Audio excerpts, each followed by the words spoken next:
ምንም ነገርም አልፈልግም። እንደዚህ አይነት ውስጥ መግባትም አልፈልግም። ገባህ አይደለ? ወይ እሷን ወይ እኔን ትመርጣለህ። በቃ አለቀ። ወይ እሷን ወይ እኔን ትመርጣለህ። የራስሽን ውድድር ውስጥ እያስገባሽ። ስለዚህ እኔ ሄድላችኋለሁ ማለት ነው። የት ነው የምትሄደው? ወይ እሷን ወይ እኔን ትመርጣለህ አልኩህ። ሶፊ ምን ሆነሻል? አሰላሙ አለይኩም ወራህመቱላሂ ወበረካቱ። ውድ የቻናል ቤተሰብ ሰላም እንዴት ናችሁ? እኔ ደህና ነኝ አልሐምዱሊላህ። መተናል። ላይክ፣ ሼር፣ ሰብስክራይብ እያደረጋችሁ እስከ መጨረሻ ድረስ ተከታተሉ ማለት ነው። ዛሬ እንግዲህ ፉፉን ሶፊ ትልቅ ችግር ውስጥ ገብተዋል። ማለትም ፍቅራቸው ወይም ደግሞ ትዳራቸው በጣም አደጋ ላይ እየወደቀ ይገኛል እና የትዳራቸው ችግር ደግሞ ሱምያ ናት ማለት ነው። ችግሯ ምን እንደሆነ ባትናገር ባናውቅም እንግዲህ ምን ደብቃ እያስፈራራችሁ እንደሆነ ማንም ያውቅ ነገር የለም። እስካሁን ድረስ ስለሚያከብርህ ነው ምስጢርህን የደበቅኩት እና እኔን የምትገፋኝ ከሆነ ምስጢርህን አወጣለሁኝ። እስከዛሬ ድረስ ያላወራሁት አንተን ስለሚያከብርህ ነው ብላለች። ምንድን ነው ምስጢሩ? አላገባሽም፣ ኒካ አላሰርሽም። አዎ ጓደኛው ነበርሽ፣ አብራችሁ ቪዲዮ ተሰሩ ነበረ፣ እወድሃለሁ እያልሽው ነበር። ከሱ ውጪ ምስጢር ደግሞ ምንድን ነው እኛ የማናውቀው? እና እኛም አውቀን እውነቱ ላንቺ ይሁን ለፉአድ ለመለያት ያክል እስከ ሱምያ አፍነሽ የያዝሽውን ምስጢር ብለሽ የምታስፈራረው ነገር አፈራጠጪውና እኛም ማወቅ እንፈልጋለን።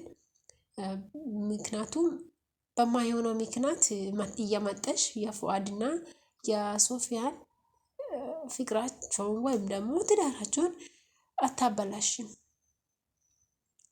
በጣም አበዛሽ።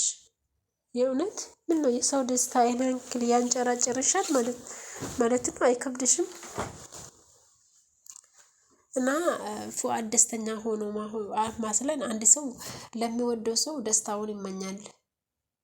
ፈልገሽው እንኳን ወደሽው እንኳን ቢሆን ለምትወጂው ፉአድ ብለሽ ለደስታው ብለሽ መራቅ አለብሽ። እና ይሄን ያክል የሚያጣላ ምስጢር የደበቅሽው ምንድን ነው? ሲመስለኝ ምንም አይነት ሪሌሽን የላችሁም ሱምያ ማለት ነው። እና ምስጢርህን ደብቄ ነው እና ከኔ ጋር ማቶን ከሆነ ወይም ደግሞ ከሶፊያ ማትሪ ከሆነ ምስጢርን አወጣለሁ ስትይ ፉአድም ዝም ብሏል። ፉአድ የሆነ ምስጢር ከሌለክ ለምን ትፈራታለህ? የእውነት ለምን ትፈራታለህ?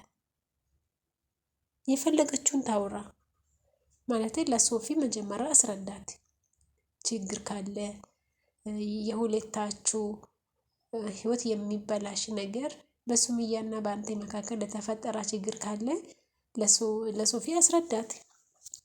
ስለምትወድቅ ትረዳሃለች ብዬ አስባለሁ። እና ይሄን ያክል ጭቅጭቅ ይደብራል። እንግዲህ ሶፊም ሰልችታለች እና ሶፊ ደግሞ በዚህ አጋጣሚ ራስሽን ለምን ታወዳደሪያለሽ? አንቺ እውነት ያኔ ፉአድን ወድሽ አፍቅረሽ ከሆነ ያላችሁት ባሌ ነው ብለሻል፣ ያው አግብተሻል ማለት ነው። እና እንዴት ባልሽን ከሌላ ሴት ታወዳደሪያለሽ? እንዴ አንቺ እውነት ፉአድን አግብተሽ ከሆነ ራስሽን ለምን ከሌላ ሴት ታወዳደሪያለሽ? ሱምያ ጓደኛው ናት። ሲጀመር ምንም ነገር የላቸውም። እያስፈራራችሽ ነው እና አንቺ ከሱ እንድትጣሊ እያደረገችሽ ነው። ይሄ ነገር ፉአድ ደግሞ ደጋግሞ ነግሮሻል ሶፊ ማለት ነው። አንቺና እኔን ለማጣላት ብዙ ችግር ይመጣል፣ ብዙ ሰዎቹ ይመጣሉ። አንቺ ማንንም እንዳትሳሚ ብሎሽ አልነገረሽም? የፈለገ ሰው የፈለገውን ቢያወራ ጠርጥር እንጂ እንዳትጣይ ከፉአድ ጋር ማለት ነው። ሱምያ ደግሞ ትላንትና ቶፊቅን አፍቅረዋለሁ እያልሽ አልነበረም እንደ ዛሬ ምን ነው ምስጢር እያልሽ የመጣሽው? እና ፉአድ ለሶፊ ክብር ሊኖርክ ይገባል።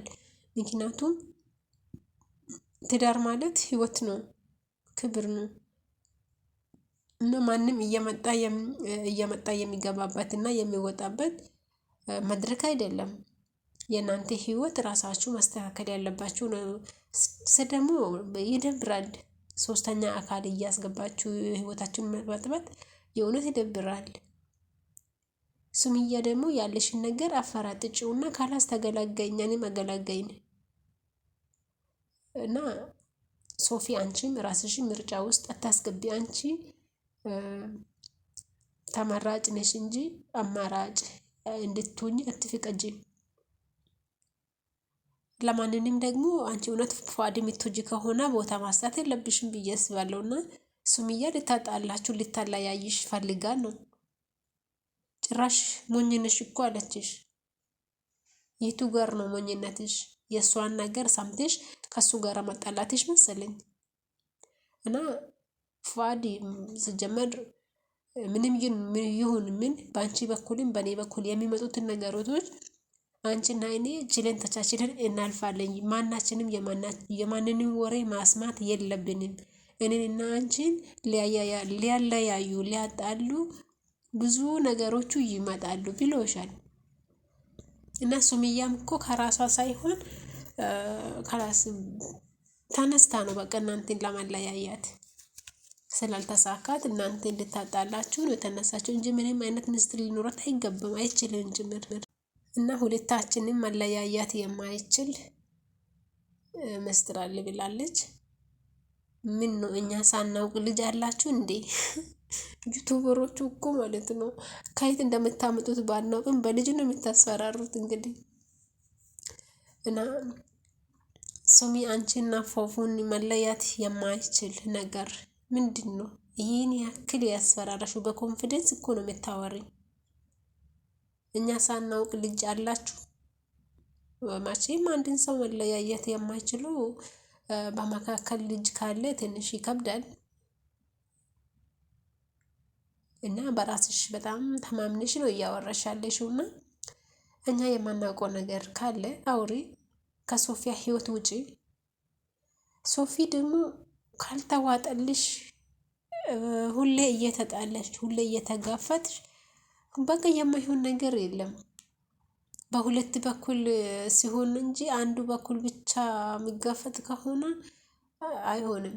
ፉአድ ለማንም ሴት ፊት ማስጣት የለበትም። አንቺን እውነት የሚወድሽ ከሆነ ማለት ነው። ባሌ ነው ብለሻል። ባልሽ ከሆነ ሱምያም ሆነ ማንኛውም ሴት እየመጣች ስታወራ ማስማት የለበትም። ከዛም ደግሞ ድጋሚ ሌላ ነገ እኮ ትመጣለች። ነገ ሌላ ባሌ ነው ልጅ አለኝ ምናምን እያለች ትመጣለች እና ያን ጊዜ ደግሞ ትልቅ ችግር ይፈጠራል። ትዳር ቀልድ አይደለም። በትዳር ስም ለምንድን ነው እየቀለዳችሁ ያላችሁት? ሱምያን ከህይወታችሁ አውጡት። ፉአድ እና ሶፊ የራሳችሁን ህይወት ኑሩ። በቃ ሰውን አታስገቡ።